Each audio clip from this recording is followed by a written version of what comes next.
Senator McCormick, Representative Good, distinguished members of the Taxation Committee, good afternoon. My name is Clark Granger. I'm a farmer and forest landowner from Woolwich. A little bit scared to stand up here and talk after what we've heard about farmers. We'll give it a shot. I'm not only a farmer, I'm chair of Maine Farm Bureau's Legislative and Forestry Committee. I'm testifying for Maine Farm Bureau in opposition to LD 501, an act to amend the estate tax laws. I also, in interest of full disclosure, must admit that I am a retired state government employee and was not asked my opinion. And it's in my testimony that I'm in opposition here. Most farmers in Maine are passionate about passing along their family farms to the next generation. A few years ago, when the Maine estate tax exclusion was increased to $2 million, many farmers breathed a sigh of relief. Their kids had grown up on the farms, developing tremendous work ethics, a love for the land, and a desire to follow in their parents' footsteps. The new $2 million estate tax exclusion helped make their dream of passing the family farm on to the next generation possible. But should this bill pass and mandate a return to the $1 million exclusion, that hope will be dashed from many. Why would this happen? Farmers are by and large land-rich and cash-poor. Over the years, Maine family farms, particularly those passed down through several generations, have grown larger as adjoining farms have gone out of business and their land has been acquired and merged with their existing farms. These mergers and acquisitions have provided the economies of scale necessary for successful farming to continue. The land value of such farms also often exceeds $1 million, and the value of farm equipment, trucks, tractors, buildings, perhaps herds of livestock, drive farm values even higher. So when the Farm Patriarch passes, a farm susceptible to estate taxes may cease to exist. To pay estate taxes, heirs may have to sell off farmland, destroying the farm's economy of scale. If the deceased has several children, the problem may be further compounded as the remaining farm assets become insufficient to sustain the financial needs of several farm families. In those cases, the entire farm may need to be liquidated in order to split the estate equitably. It's difficult for a farmer to leave the farm intact for one child and disinherit the others. Farmers rarely have liquid assets sufficient to equally compensate those farm children who are not inheriting farm property. We are talking about passing on ownership of real farms here, not hobby farms where owners have extensive, liquid, non-farm assets they can use to pay the estate taxes. Keeping these larger farms intact is critical for keeping farming infrastructure intact in Maine.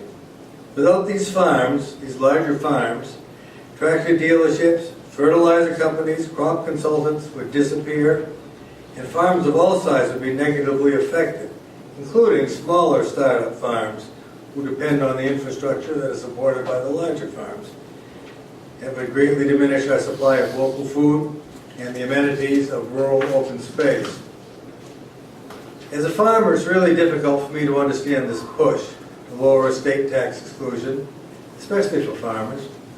While farm assets are often substantial, return on them is usually not. After all farm operating expenses are taken into account, and considering the hours invested, many farmers are working at or near minimum wage, less than that in the years of a crop failure. If this bill is an attempt at fairness through wealth redistribution, it fails miserably. Humans only have to pay death taxes once. Their farms may have to pay death taxes every generation.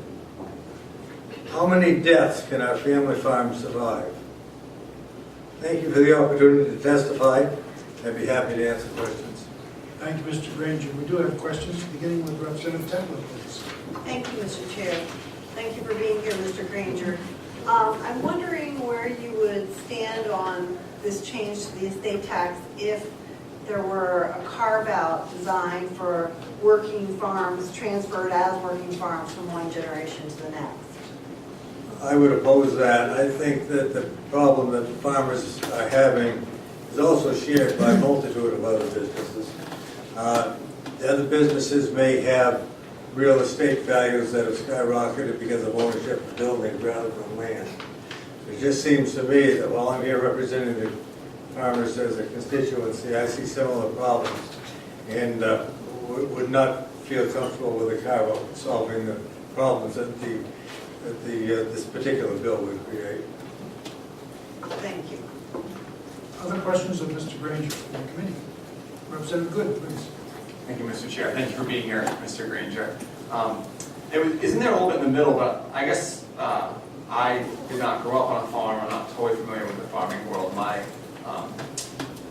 grandmother's brother does live on the farm that they grew up in Monticello, though, so I'm trying to think through what this would be like.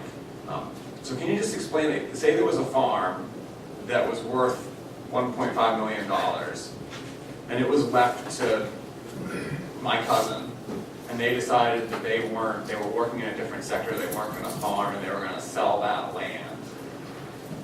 Can you explain how it would work if there was a $1 million exclusion, and then if there was a $2 million exclusion for that person that was given the farm, and then they decided to sell it? One of the problems is the equality for the farmer presumably wants to pass that farm down to one of the siblings. In order to make it fair for the other sibling, it's going to have to be cash available so that they share equally in the inheritance, at least most folks would want that. There isn't the money to compensate the other one of the value of $1.5 million farm, unless the farm is sold, which means that the opportunity for the sibling that wants the farm is lost then to handle the farm, to operate the farm.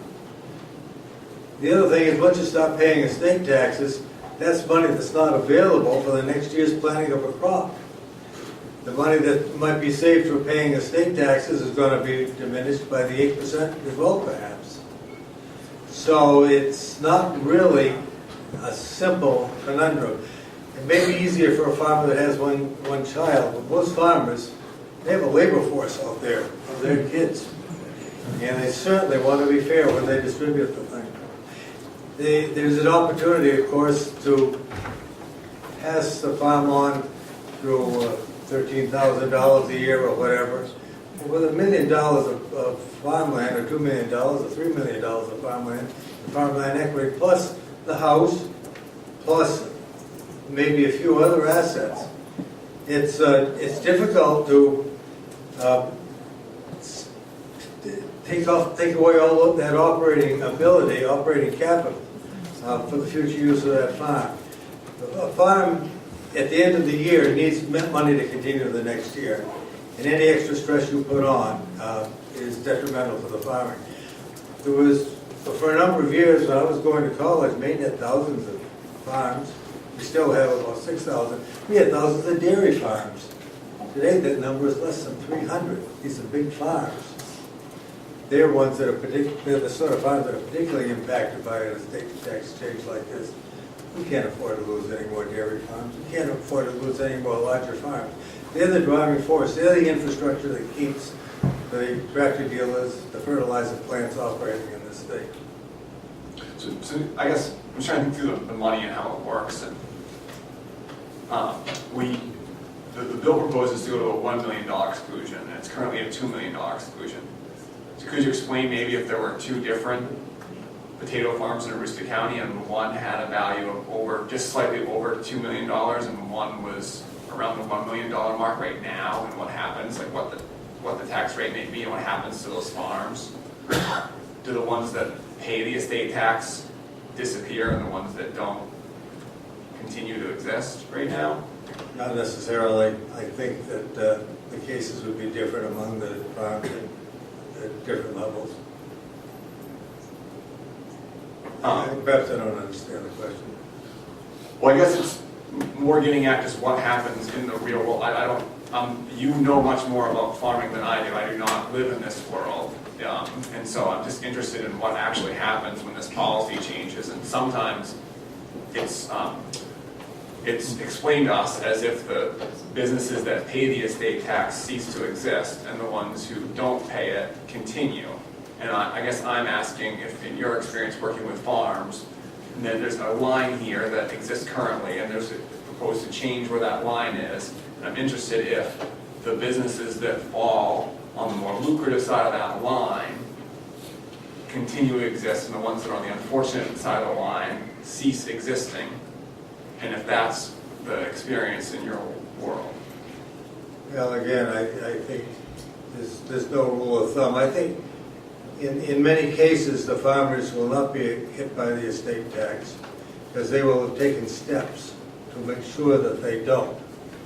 In my case, I went to an estate planner and paid $10,000 for the privilege of passing the farm on. I'd rather not do that. I think that the farmers would not be so concerned about the effect of the estate tax on their farms if it really didn't have any effect. We've had several people stand up here before and say, the farmers aren't really affected. We couldn't find one that was affected. Why on earth are they making all this noise? They are affected. It is affecting their ability to pass on the farm, and it is costing them money to come up and pay fancy lawyers. I want to be a little careful, I know there's some behind me here, to develop an estate tax plan for them. We are concerned, and with inflation, we've become increasingly concerned. I think it would be helpful for the work session if within your constituency you know of farms falling on the more unfortunate side of this line that have closed, or I understand the estate can explain part a little bit. I think for our work session it would be helpful to know of those scenarios and what they're like. Thank you. Main Farm Bureau will be back for work session. Thank you. Any more questions for Mr. Granger? Thank you, Mr. Granger. Now, I wouldn't say it's due to the estate tax, but I share your concern about dairy farms. When I was a kid in Garden, there were 5 I could walk to for part-time work anytime I wanted to. And today, none of them exist, so it's pretty sad, I think. Thank you for your testimony. Thank you. Others would wish to speak in opposition to LD 501.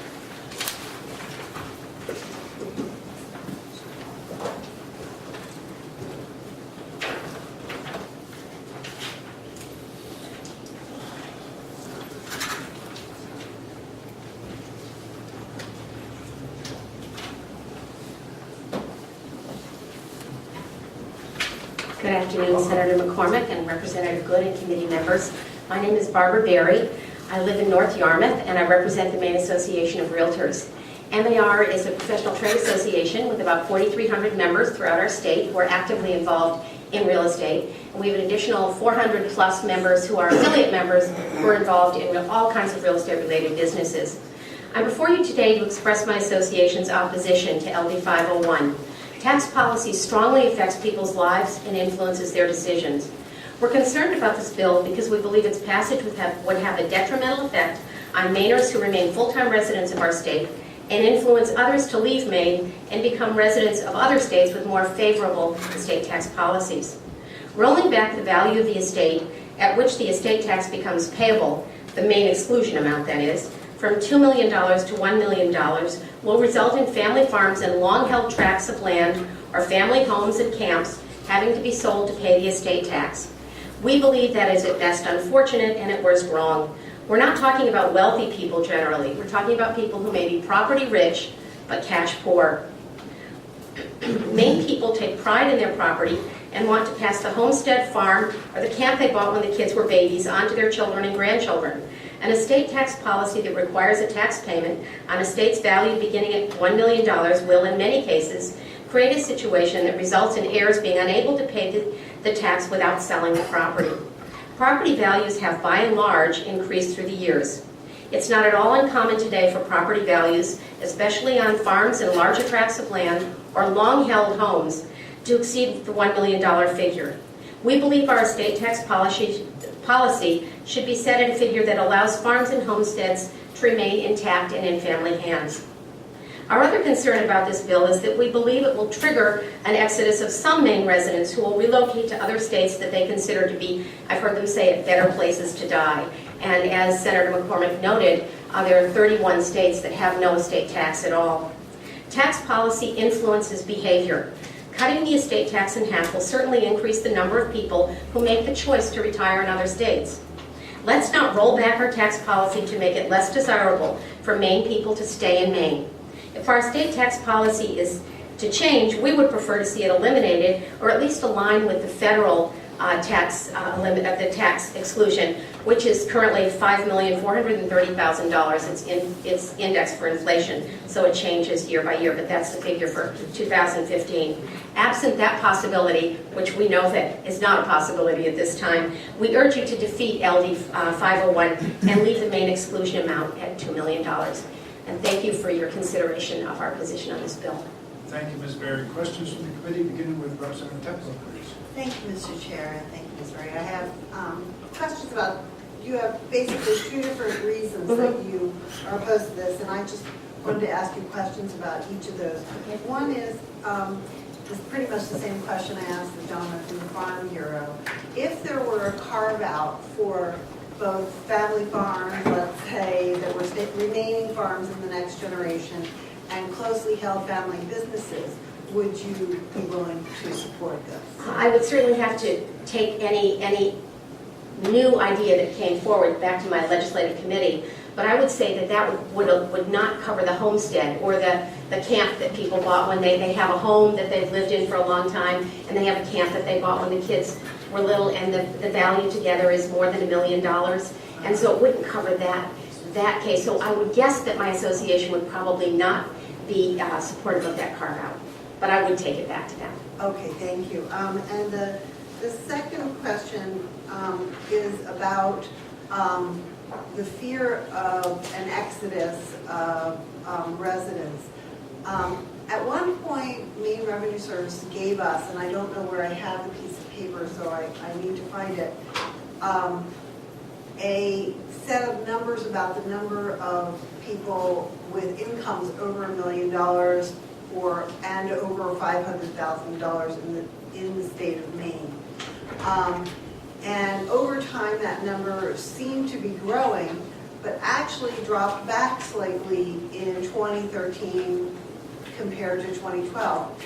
Now, my understanding is that in 2011, the legislature pushed the estate tax up to $2 million exclusion. So I'm wondering, if this works, it should work both ways. It should draw people in or keep more people here as opposed to moving out. How do you see that effect? How come we don't have a greater number of millionaires here now than we did before the previous changes in the estate tax? Well, I think those kinds of questions are all caught up also in the economy at any particular given time.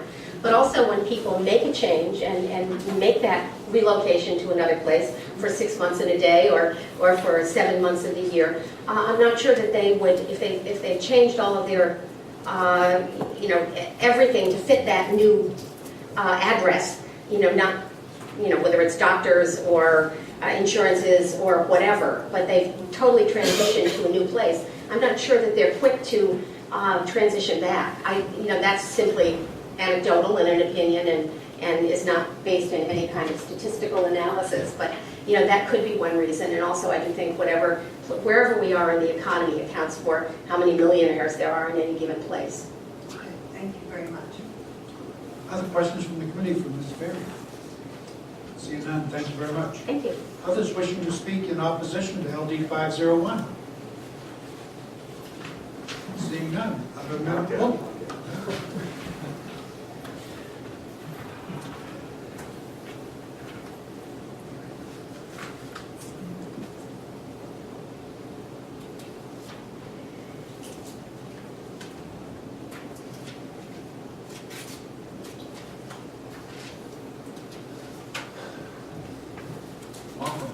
Thank you very much, Senator McCormick.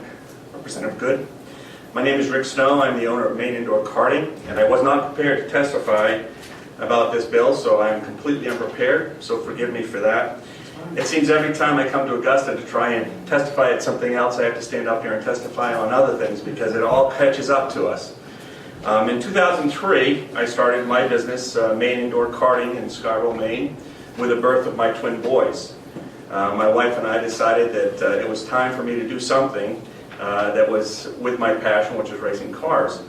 I quickly learned that racing cars was not what I'm doing. I'm actually trying to save a business and keep it for my children. In 2005, with the birth of my daughter, I went before my lawyer and sat down and said, we need an estate plan or some way of planning our wills to take care of my 3 children. And we sat down and looked and discovered, the first thing my attorney said was, you need to move to Florida because they don't have an estate tax. I was shocked with that. I thought, I'm a Maine resident. I'm historically from Maine. My ancestry is from Maine. My grandfather wrote the state song. We should be incentivizing people to stay in Maine, not leave Maine. So I was very upset with that. And then he laughed and said, well, actually, you're really not allowed to move to Florida because all your business is in Maine, so you'd be taxed anyway. So it made no sense for you to become a Florida resident. At that point in time, we sat down very carefully to look at what we had. I'm not rich. I live paycheck to paycheck. I pay myself $25,000 a year to take care of my business. I pay my wife. My wife draws a little more because she runs the day-to-day operations of the business. Because of the building that we own, we are land rich and poor in terms of our bank accounts and what we have. In the 13 years we've built our business, we wanted to leave it to our children if and when in the future they want to stay in Maine and continue to run our business. So the only way to do that was for me to go out and get a life insurance policy. So I had to get a term life insurance policy, which I'm paying almost $300 a month because at that time I was 50 years old, so it was tough to get life insurance at my age. Those are the things that we have to do as business owners if we're willing to stay in Maine and and be able to afford to give that business to our children. So essentially what I've done is I've taken a life insurance policy out, which will go straight to the state of Maine right after I die. Every penny that's there to keep my business intact. The estate tax is a very unfair system. It doesn't work. That's why there's so many states that don't have estate taxes. Most of my very wealthy relatives are no longer Maine residents. They are now Floridian residents for that very reason. They did not want to see their assets being taken away from them by staying in Maine. So anything that we do to lower the estate taxes is onerous on the small business owners. We've already heard from the farmers. I'm a small business owner. It would be very difficult. You mentioned carve-outs. Again, very difficult to do because then you're picking winners and picking losers, and that's just not right. I'm here to take any questions. Thank you for your time. Thank you, Mr. Snow. Any questions from the committee? Seeing none, thank you again. Others wishing to speak in opposition to LD 501? Seeing none. Are there those members of the audience who would like to offer testimony neither for nor against LD 501? Seeing none, we will conclude the public hearing on LD 501.